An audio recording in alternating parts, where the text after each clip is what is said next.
Audio is now on. Yes. Hello, people.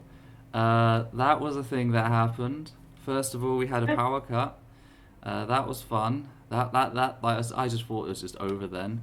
Then, after I came back, I found out that for some reason, because I was midway to connecting with the original stream, it wasn't going to let me connect to that stream anymore. Just going to zoom this in. The audio is now. Yes. Hello, people. Hello, people. That was a thing that happened. First of all, we had a power cut. Wait, that was okay. Okay, I had 5 windows open while I was talking just then because of the chaos. Yes. Anyway, why are we here? We're here because in between being completely incapable of running live events, there are transphobes out there. And some of those transphobes like to throw lawsuits at people, frivolous lawsuits, to threaten and to silence them. And one of those people is Graham Linehan, who has threatened me and has threatened my guest this hour with a lawsuit for defamation. With me today, I have the lovely Katy Montgomerie. If you could just introduce yourself for the audience. Hello, I'm Katy Montgomerie. I'm an electronic engineer. I'm a trans woman. And I argue with dickheads online. It's like my university challenge intro. You also like watercress, don't you? Or was Graham Linehan? That was actually normal cress. Watercress is okay. a different plant, but both of them are equally bland. Yes, I saw that video, if you're wondering. For those that don't know, what was it, a dare or something that you were involved with? The obviously big mayo lobby who ruins my life at every turn. One of them is a lady on Twitter called Faye, and she was saying that she hates cress loads and that mayo was good, so I thought I'd film a video of me eating loads of cress for her. Revenge. Didn't go quite as planned. Yes, hello everyone in the audience. We are, as you can see with the goal, we are $2,000 towards our $7,800 goal. So any donations that you can make will be very helpful and will be very much appreciated. There is a link at near the top of the video description, which you can donate via. That goes straight through PayPal. It goes through Streamlabs through PayPal, but Streamlabs doesn't take a part of the donation, so it's just the PayPal transaction. Or you can donate via Super Chat, which Google will take, I believe, 30% of the donation. Yes, any money not used in our legal case will go to a public defense fund for all trans people in future to fight against this sort of thing. Because things are sort of just getting worse. I do not imagine this is going to be the last time people like Graham and his associates are going to throw around the threat of lawsuit. But, on all this talk of lawsuit, there's also a part of activism which is self-care, which is what I believe we are here to talk about tonight. So, yes, would you like to lead the way? Yeah, so I don't know if self-care is the necessarily the way I'd describe it, because I guess self-care, like there's different ways to self-care, isn't there? You could I guess what I do isn't necessarily the best self-care, which is engaging with people online and arguing with them. Picking your battles, maybe, is a better word then? That is the first thing that I've written down on my list of things to say. Okay. I think that it is a type of self-care because, so I guess I might ramble off a bit here, but one of the main reasons that I do it, argue with people online and stuff. Part of the reason you put out counter information to when they just put out disinformation, so that passers-by can see it. But a large part of it is because I find that arguing about these things means that I'm more likely to find out the truth. If I say something wrong, someone's going to shred me for it. And also it makes me more secure in it, because if I can say something in a situation where there are loads of people who just really hate me or hate trans people or just want to disagree, and they can't pull your thing apart because it's just true, it just stands on its own and it's logically consistent, it makes me feel much more secure in that position. And I want to get to the point where so growing up, I was a metalhead and also an atheist, and I was very insecure about those two things at different times in my life, where, you know, if someone came up to me and just said, you know, heavy metal is rubbish, or, you know, you're a grunger or whatever, or they said, you know, like, oh, you're going to hell or something, I would have had to argue with them. That would have upset me. And now my current position is, you know, if someone come up and said that my music was rubbish, I'd just laugh, like, I don't care, because I'm very secure in it, and I want to get my position on being myself, being trans, and trans people in general, and trans rights, to the position where I'm just totally secure in it. And this is one of the ways in which I do it. And I think, although short term that's not self-care at all, long term it is self-care, because, you know, if every time someone insults you for being trans, it hurts you, then you're going to get hurt at least sometime. Whereas if it makes you laugh, then it won't. Anyway, yeah, sorry, I was a bit rambling there. No, Yes. that was wonderful. But we received a $10 donation from Jennifer, so thank you, Jennifer. That's greatly appreciated. Surprisingly, the community that I've sort of been operating in since 2011 is the secular community. And there is kind of a... the assumption is that you always have to debate somebody. That's the thing. Like, no matter what, you always have to respond. But so it's kind of like been figuring out how to balance this, because as you know, it's like you do need to respond to a lot of like these arguments, a lot of these bigoted things, because if they're just left there, like, no one's gonna know the other side. You know, that's why. Sorry, did you say something? Yeah, it's so easy to sell disinformation, you know. It's so easy to write something stupid and much harder to take it down. Yes, I experienced that recently with Graham Linehan and his Newsnight appearance. I was spending 43 minutes taking apart his Newsnight appearances. Like, this is a 7-minute interview. This should be over very quickly. It wasn't. No, it's so much easier to just go up and say, trans people are Nazis, blah, blah, blah, blah, blah, and then just go. And then that information's just out there, and someone then has to come and explain why this has been said, why it's incorrect, why it's logically contradictory even within itself. And then people stop listening because they only listen to the first thing they say. So it's quite a difficult battle, I think. It's also the sheer volume. It's the sheer volume of stuff they say. Like they love to gish gallop, which is just throw out a long string of assertions, no matter how like good quality any of them are. If they just throw out enough assertions, you're only going to be able to respond to so many in the moment.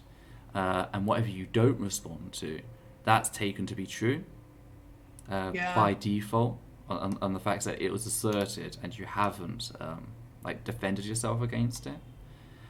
Sorry. Sorry, go on. No, you go ahead.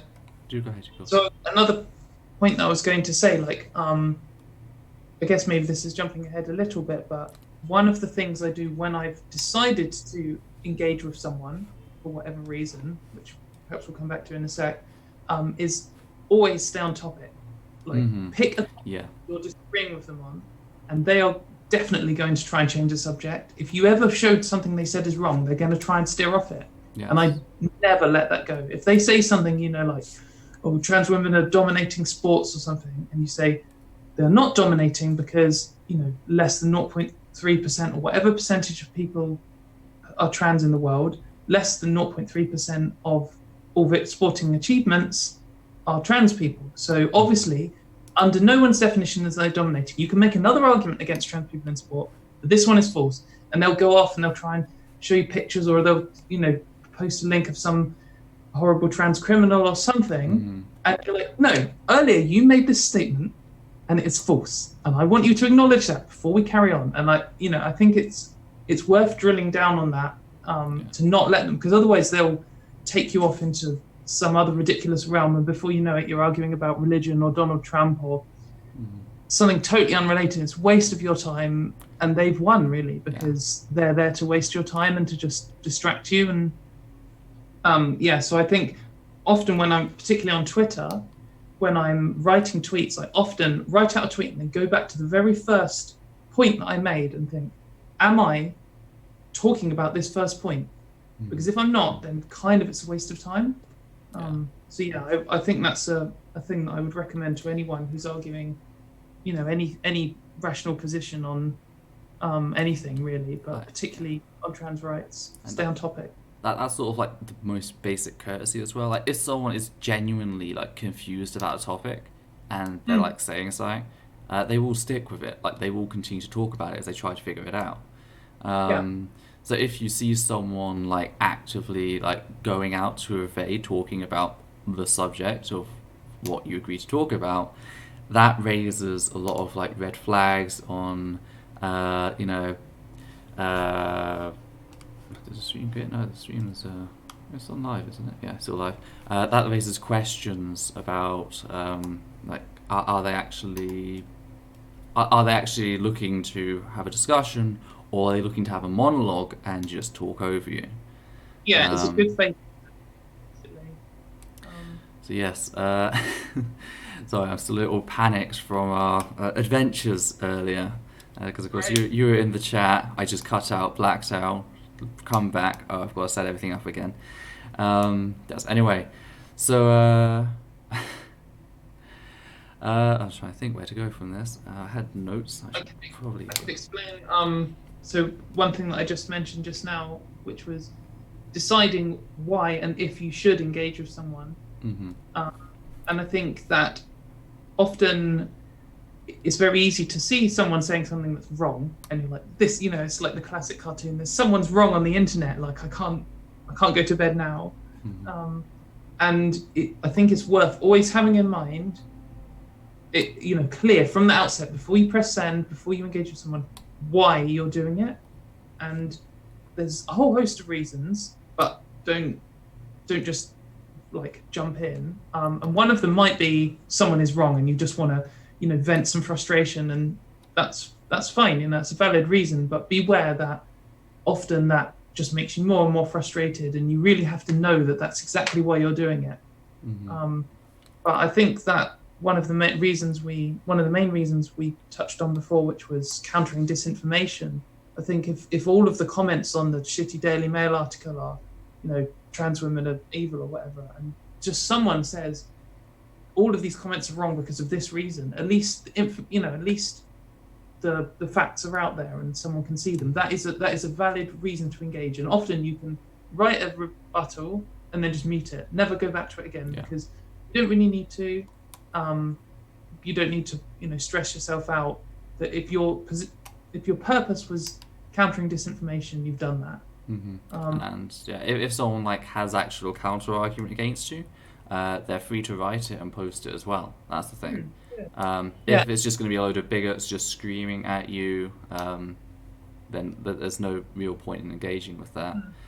But yeah, like talking about like figuring out why am I sending this, it's also thinking about like why is the person interacting with you and how does my response play into that? Because I had a incident in September. There was this woman, rather popular online, who in the Stecker community last year there was this big fallout over trans people in sports. This person came along, made a video declaring trans women a threat to women, saying they needed to be dealt with, that needed to have various things taken away from them, which I quickly showed was a violation of both human and civil rights. Thank you, the Tea Party, for your £23.99 donation. I usually give people a few chances when debating, but when they start with the tropes, they get the mute. Yeah, that's a good one. But anyway, like this transphobic bigot, I tried to give them a month to sort their shit. They didn't do it. And all the people who'd been like telling me just give them time, they'll come around, it was an honest mistake. When they doubled down on it, did they come out and did they support trans people? No, they continue to support the transphobic bigot. And one of them was this woman who I replied to publicly on Twitter 4 times over 5 months. And then I had her blocked. But she was angry about that, So she called on her 100,000 subscribers to circumvent that block, to harass me, and try to force a response from me. Grim.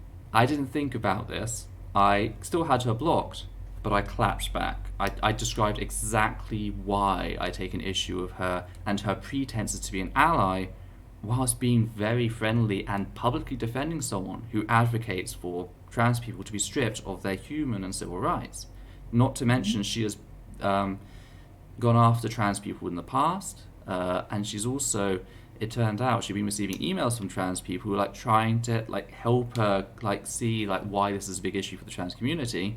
She shared those private messages and just like tore into them. So I was like explaining why I had an issue with her. What do her fans do? They take screenshots, they send it over to her, and this person I had blocked, who had to call upon their fans to harass me to get a response, she turns around 2 hours later and starts playing the violent transphobe trope, claiming that I've made her so afraid to like go online and stuff, etc. And it was a mess. It was a big fallout. I lost 160. I lost. Oh, sorry.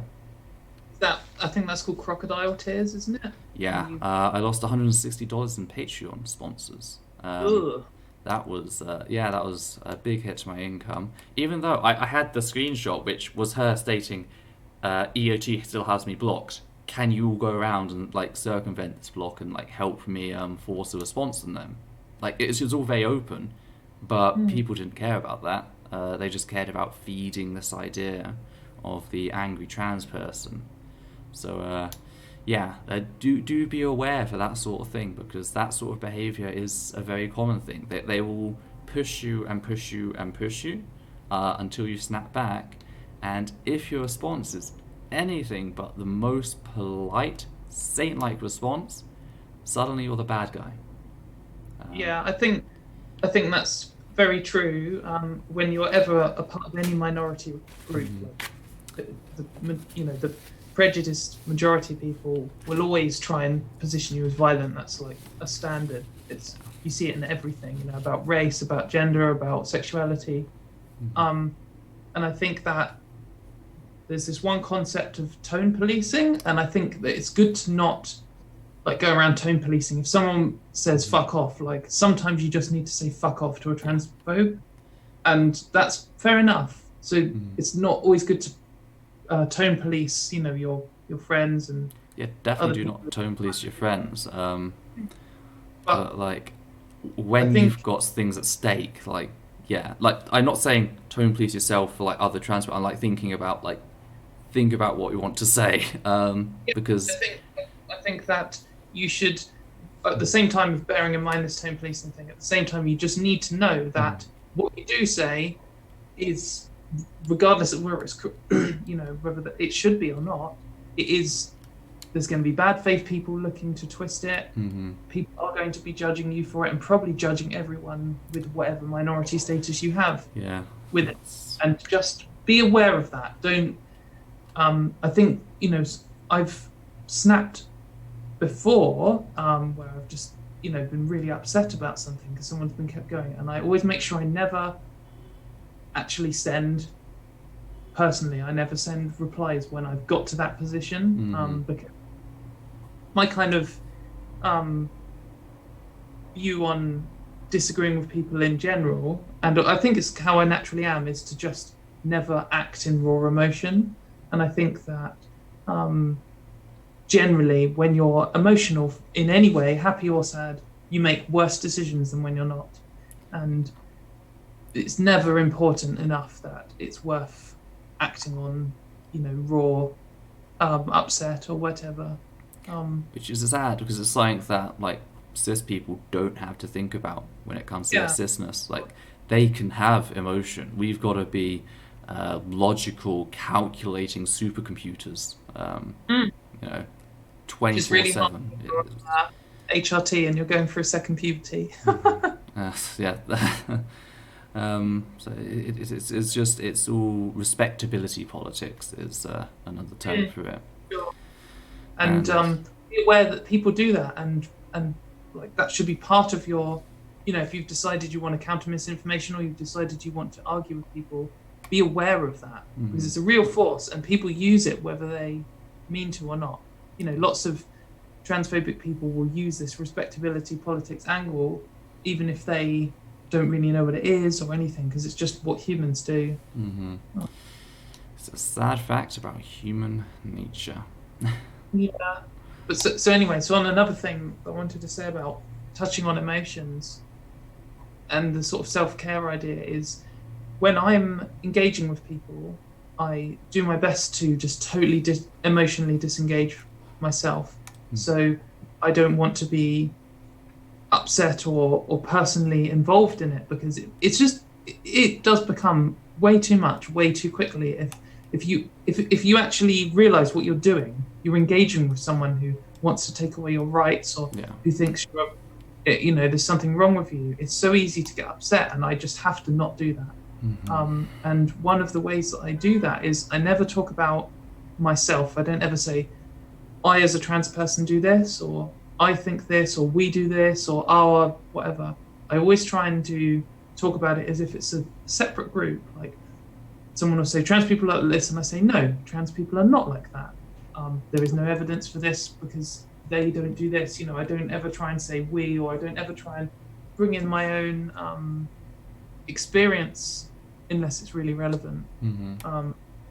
Because it's so upsetting as well when they'll say something like, no trans woman has ever been raped or something, or no trans woman has ever been sexually assaulted. If you say, oh, I've been sexually assaulted, they'll then turn that round and on you and use it against you. Yeah, they'll turn it round, or they'll just say it didn't happen. And then you've got someone challenging you on some horrible moment in your life you've just shared, and there's a whole new that's upsetting in a whole new way, and it's just not worth it. And it's best to just say, actually, the sexual assault rate for trans people is really high, and they're significantly more likely to be the victims, and all this other kind of stuff, that you just want to bring up the facts rather than engage with your own emotions, especially if it is something serious like sexual assault or rape or something, because it's just not worth putting your own emotions on the line, because they just don't give a crap most of the time.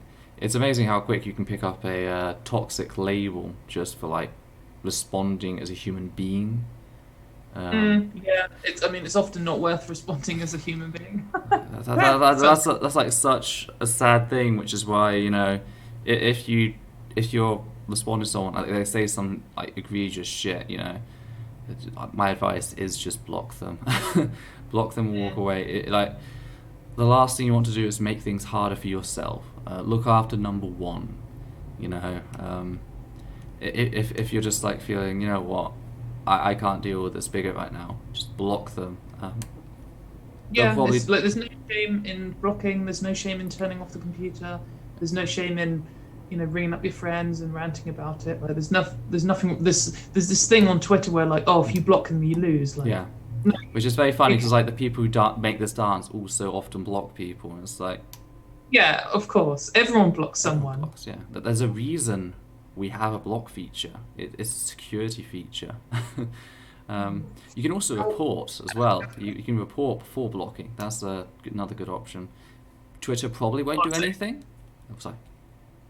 I got a funny reputation somehow amongst the English gender critical crew as someone who reports loads of people.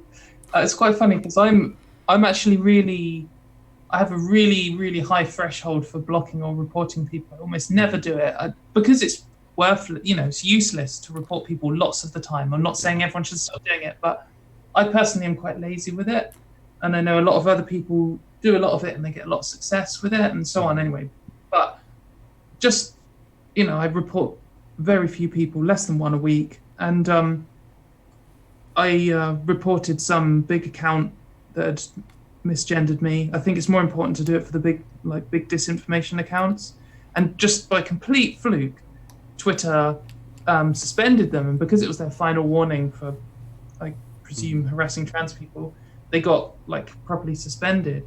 And somehow all of the that crew of people think that it was my doing, and I get these snide comments all the time now, don't talk with Katy, she'll get you suspended. Like, mate, if I had the power to get you suspended, I would have done it already. Come on. You're Like, anyway, long gone. yeah. Oh man, No, it's funny. it's a That shame. I've got that reputation. It's a shame that Graham's still around. Like no matter Well, what exactly. he If does. I had the power to suspend people, I probably wouldn't waste my time doing it. But you know, there would be some accounts that I would have exercised my supreme will on. Hmm. Um, I, yeah. I guess like blocking policy also depends on like what you're trying to do online. Like Hmm. for me, I've sort of reached a state where I almost have a community now, a very hodgepodge like sort of community. Most of my stuff is of course on YouTube, which is where I get a lot of comments, and I'm very proactive in like monitoring my comment section because trans people very rarely have secure spaces where they don't have to come in and debate everything about their existence. Yeah. So it's like, okay, you know what, I'm going to make it so my comment section, I sometimes, like, I allow criticism through, but when it's just quite clearly abuse, it's not worth it. I just clear it out. But that's also, I think, partly to do with the size, because, like, again, I've reached a point where it depends. Like, sometimes I get no insults for, like, a week. I'm like, did all the bigots die or something? Hopeful. But then, like, something will happen, I'll talk on a certain topic, and suddenly there'll be hundreds of them. It's like, okay, you know what? Block, block, block, block, block, block, block. Yeah. Block, block, block, block, block, block, block. So yeah, I'm more of a proactive blocker. Yeah. And I know lots of people are, and that's fine. I don't use a blockchain though. That's the only thing I haven't used. It's not. I'm not saying anything bad about blockchains. I just haven't like bothered setting any up or anything like that. My comment on blockchains is if you're going to use them, just be aware that there will be false positives. Yeah. That's just a fact because you know, you can't be perfect at blocking. So just know that you might accidentally block some wrong people and be ready to unblock them or whatever. Yeah. For some people, like the security is more important because, as noted, like everything we're talking about online happens in real life as well.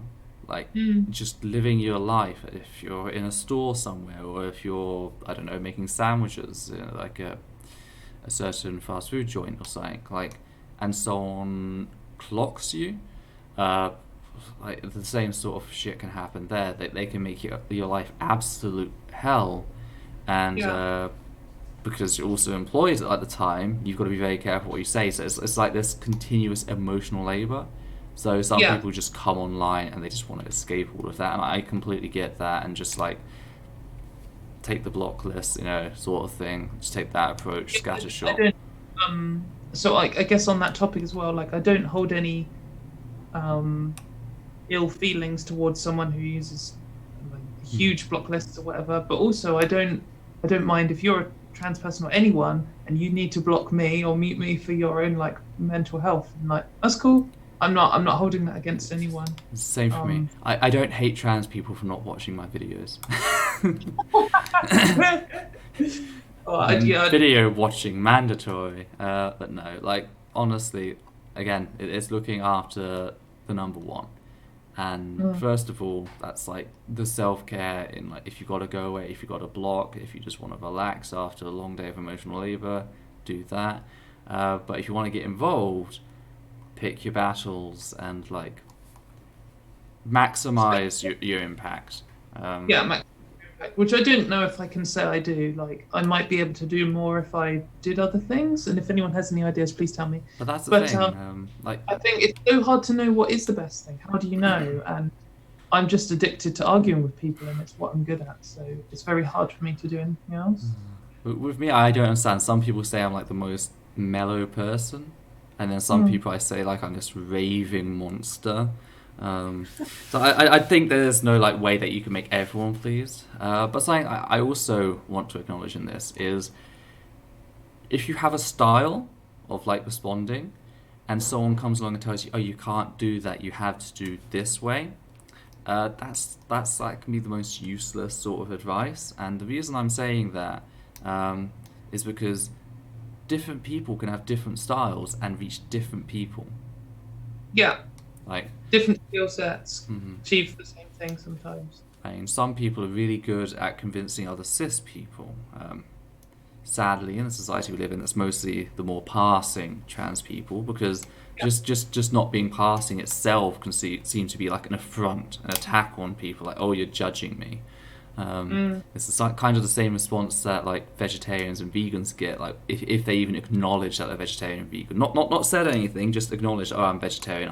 No, thank you. I won't have the hamburger. Like, there's this almost like they're judging me. people are offended by it, yeah. um, so it's like this really defensive thing coming. But like with passing people, that seems to be a little less, and they seem to be able to more connect with the cis crowd and be able to convey information to them. Some will be good at convincing the more toxic people. Some will be good at convincing the more on the board sort of people. And then there's some trans people who they're not so much diplomats. That they're more what's the word I'm looking for? Firebrand. Like they're there not so much to make friends with cis people. They're there Yeah. to let other trans people know that no, this is not okay. You are not wrong for feeling dehumanized about all this. You know, you can feel Yeah. angry. That is a justified emotion. So yeah. Yeah, definitely. So on one thing you said, which I guess we haven't really covered yet, which is like reaching out to people. I think like it kind of goes back to as well knowing why you're engaging. You won't change anyone's mind on any topic in one Twitter argument, No. but that doesn't mean that it's useless.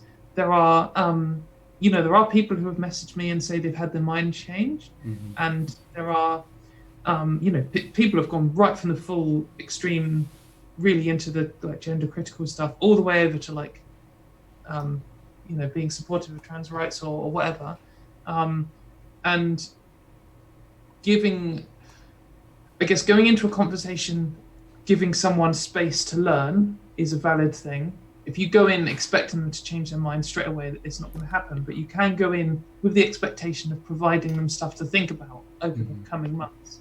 And sorry, again? No, sorry, I thought you were done. I do continue. Sorry. Oh, yeah, and I guess like that's a valid thing. I've talked to quite a lot of gender critical people, and also people who are just skeptical, and people who just don't know, who are just ignorant and stuff. I talk to a lot of them all the time in DMs and even on WhatsApp and all kinds of things. And for some people, one good, really long conversation and a weekend thinking can change their mind or just open their mind. And for other people, it can take months, and some people will never change their mind. And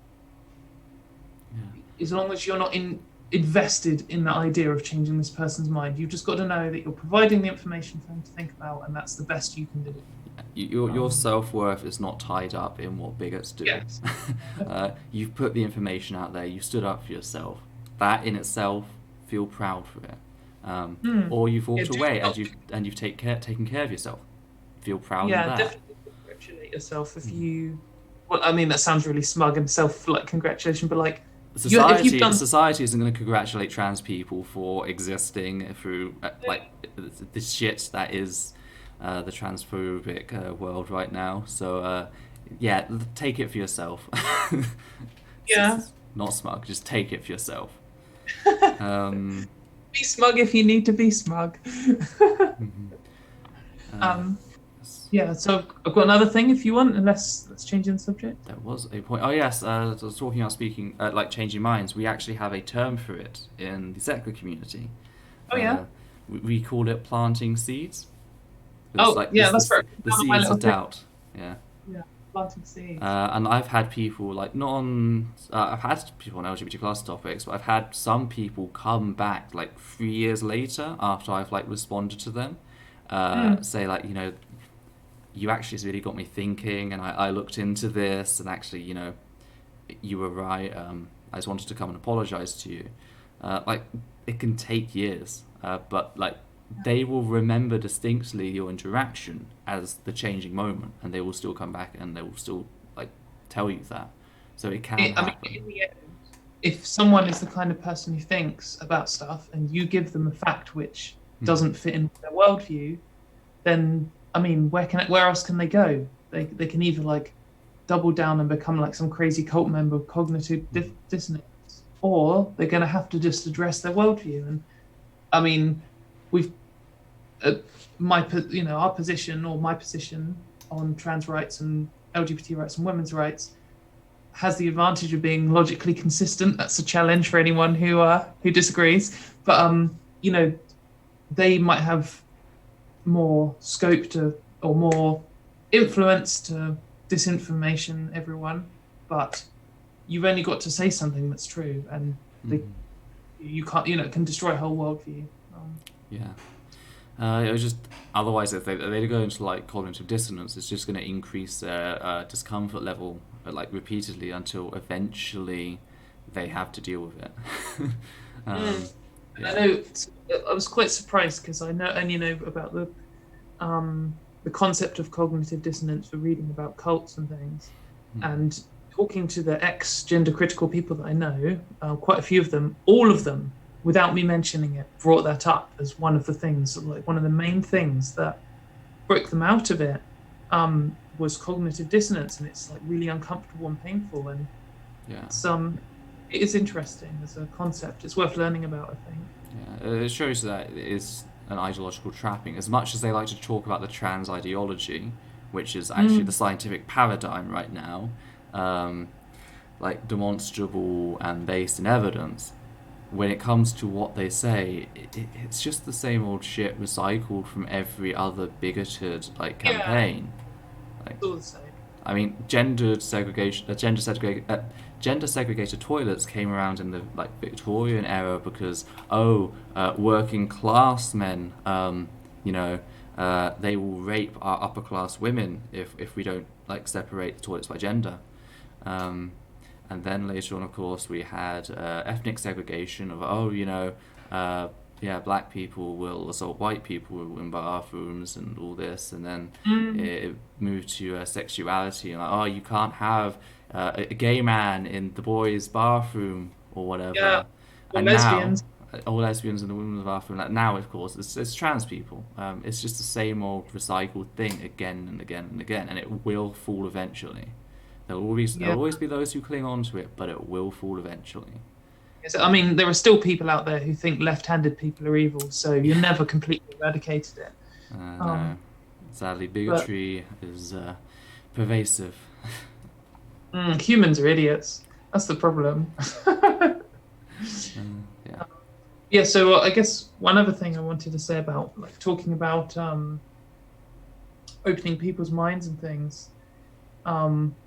Actually, I've forgotten where I was going with this. I just lost the thought. I do apologise. I have confused you with my terrible interviewing skills. Yeah. No, they're good. Yeah. I forgot my point. Sorry. Next, what's your next on your list?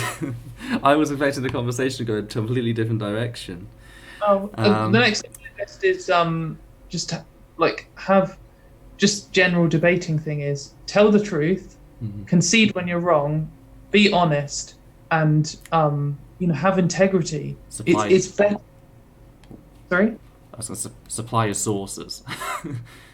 Yeah, well, sometimes it's a waste of your time to supply sources because they're not going to look at them anyway. But I just think that sometimes you'll say something and it won't be quite right, and someone will call you out on it. And when that happens, it shows so much good faith. Someone is so much more likely to listen to you if you just say, on that one point, I was actually wrong completely or slightly, and actually what I should have said is this. And you've learned for future. You learn so much better when you accept things you've done wrong. And you remember. Everyone's wrong. I've been wrong in so many arguments online, and it's how actually I've got to what I think is a good understanding of the topic by saying something, and someone shoots it down. You're like, okay, I'm never going to say that again because that was obviously wrong. Yeah. And I think it's just a good thing in general. It's so much better to learn and be correct than it is to win. Another thing that I like to touch upon is like if you see an argument being presented by someone, you don't always have to respond also directly to them. Um, like creating your own materials which touches on that argument can also be a good way to go about things. Mm. You don't have to do this live back and forth. And actually, that can sometimes backfire because it treats the opposition with this sense, this air of legitimacy. Like, actually, this is something we're open to debating. Sometimes it's better to take like a common point or argument and do a post, a blog post, a video, or whatever, like stripping it down and explaining, actually, this is bullshit. If you see it, now you know. I And think just, something that I really am bad at. I'm very good at arguing. Well, I think I'm good at arguing with people one on one, mhm. and I find it difficult to do these kind of general presentations things. And I think you're right that that probably is the worst thing that I do. It's Well, a that's the good. thing. Again, it's different styles because like Yeah, people look at me and they go, "You're a coward. You couldn't actually like debate this publicly, so you're wrong." So having people like you out there kind of balances that out. yeah, I guess so. If I am actually as good as I think I am at Yeah. it. We all Um, have a niche in the trans biosphere. Like, yeah, exactly. mhm. Um, I remembered my point that I forgot. Oh, Um, I was going to say, for any gender critical people or on that side of the spectrum who are listening in or anything, and who do genuinely want to engage and want to hear the other side and actually discuss with trans people and stuff, the thing we were saying earlier about emotions is and disengaging, something for you to really be aware of, at, like earlier when you were saying, sometimes you have to deal with this every single day, mhm. constantly, absolutely back to back, sometimes 7 days a week for months. And if you're a gender critical person who, or just someone who doesn't know, or, who wants to just get involved or whatever, you've got to have that in mind. And if you want an actual good conversation with someone, most people are probably willing to have them. Like, I have conversations with my real life friends and stuff all the time, and I'm always happy to have them. Um, just be aware that people are going to be burnt out emotionally, and if you come in hot and confrontational, they're probably just, why would they waste their time on you? There Mhm. were so many confrontational shitheads. Or Um, if they do respond, like, and you come in burning, they're still recovering from the last fight. That they're not going to give you the benefit of the doubt. They're going to carry mm, whatever baggage they had in the last fight they had into this one, and they're just going to go straight to, okay, this person's coming in combative. Let's get ready to rumble. Um, yeah, exactly. And I think if you're, someone who likes to debate or whatever your views, um, and you've only really debated with people in similar situations to you, it's easy to forget how under attack some groups are, like particularly trans people, because for them, and to just they'll handle it emotionally the same way as other people. And it's not. It would be ridiculous for you to assert that trans people are inherently more easy to offend, more easy to upset, stupider, worse argument. That's just utterly nonsense. So if you're finding that trans people are reacting worse to you than other people, cis people are, then maybe it's because you're not thinking of something and the dynamics are different to what you're yeah, assuming. So I mean, that'd be my pro for tip. for gender critical people, it's a game. Like they walk in, they walk out. It doesn't actually impact their life in any way. I mean, Yeah, I think that's true. you look at the Gender Recognition Act reforms here. The only thing they're going to change is how you get your birth certificate changed, and like that will allow some trans people who have bank accounts to change their gender markers on their bank accounts and similar documentation. Um, it has no impact on bathrooms, which under the 2010 Equalities Act they already have access to. Same with other things like, you know, there's legal precedent on this. It's clear the 2010 Equalities Act protects trans people in these ways. None of that's changed, but they still come out and they still argue with us and they still try putting it down and like knocking over every effort to forward it. And it's like, why would you waste your time on that? Like, why does it matter to you if my bank refers to me by the correct name and pronouns because they're legally obliged to recognize the gender on my birth certificate? Like, why does that matter to you? think Um, I think that generally there's like three groups of people. There are people who genuinely hate trans people and they just don't care about mhm, anything. They don't care about logical consistency or whatever, and they're just going to attack trans rights or whatever. They are, but it'd be stupid to assume everyone's in that group. mhm. There are people who are just ignorant and they've learnt one thing and they've never seen the counter argument to it, and so they're just running with it. Yeah. And there are people out there who genuinely, because it's just a big cultural war, and there are people who genuinely think that the GRA being reformed will suddenly mean that women's changing rooms are going to be full of men in dresses or whatever, and Mhm. that suddenly kids will be injected and surgeried on from day one, and that's just because it's the only thing they've been taught. And it's important to get the correct information out to you. And there are people who just like arguing. Mhm. And Poppy, sorry, Poppy just jumped up. Can you still hear me? We can still hear you, yes. I was going to Okay. note we have a $10 donation from Frank Lester, so thank you for donating. Listening to Katy at Montgomerie, they say. So, yeah, thank you for donating. It is very helpful. Hello. Poppy jumped up in excitement and stood on the keyboard because she loves the Aw. keyboard.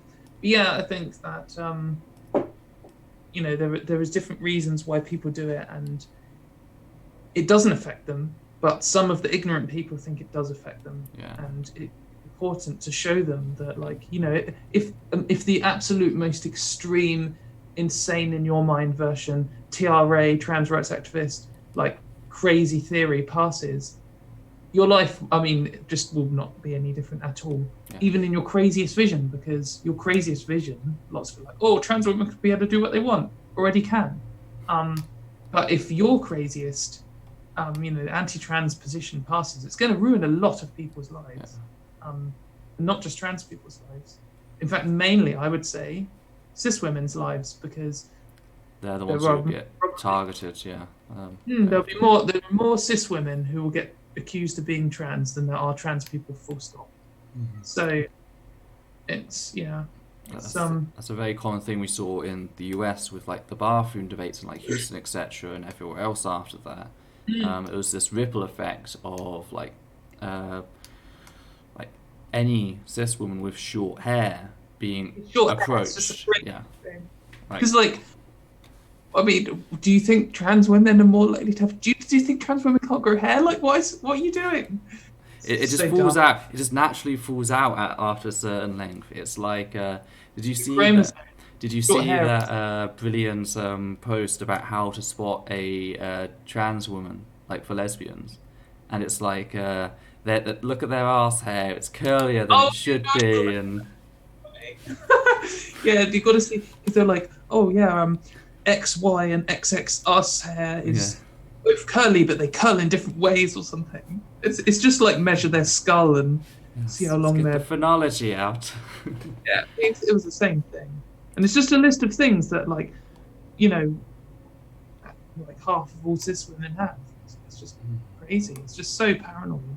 It's where you get these transvestigation people who think that Bieber is a trans man. Yeah. But yeah, and then all of this sort of comes back to the problem in the imbalance of media.